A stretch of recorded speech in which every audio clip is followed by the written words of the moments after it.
नमस्कार जय जगन्नाथ मो चैनल ओडिशा कुक रे आपण मानक बहुत बहुत स्वागत। आज बनैबा चलतु संतुला। ये मु गोटे अमृतभंडा नहीं आईटा पूरा देखु बनी जाइए तो से अमृतभंडा संतुलाटा बहुत टेस्ट लगे बनइले जदि आप पाकल अमृतभंडा कले ये टाइप मुझे सरू सरू काटी नहीं अमृतभंडा को आलू बैगण काटी नहीं ता सहित आउ एठी कौनसी परिबा मु ऐड करिनी आउ काबुली बुट अल्प सिझेकी रखी आउ टमाटो काटिकी रखी। एटा कार्तिक मासर बिना प्याज रसुण रे मु आकु करिछि। कार्तिक मासरे मिल मेकर किछि रखिथिली हमर सोया बड़ी को गरम पानी भिजेकी लुण गरम पानी ताकू कढ़ई रे तेल पकेकी ताकू भाजी नउछि।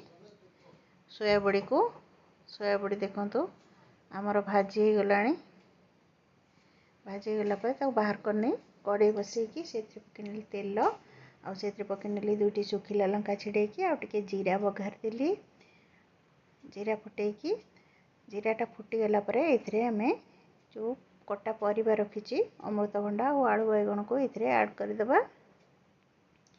ये पकईनेबी आवश्यक मुताबक लुण और हलदी गुंड आउ भल से गोलैकी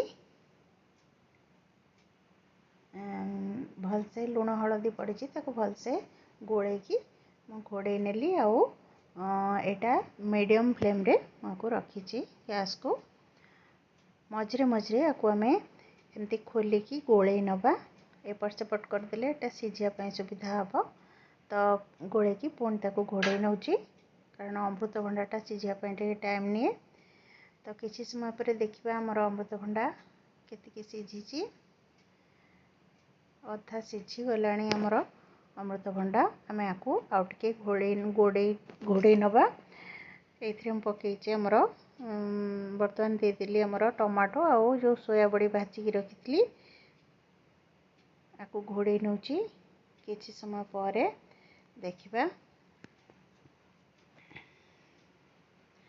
10-15 मिनिट पर देखंतु एटा आमर पूरा सीझी जाइए परिबा सबू आउ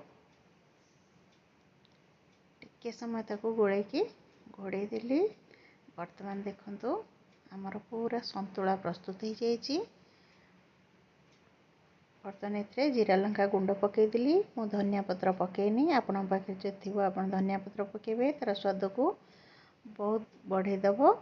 तो आमर प्रस्तुत हो गला संतुला। मो भिडियोटी आपण मानकु केमती लागिला कमेंट करें।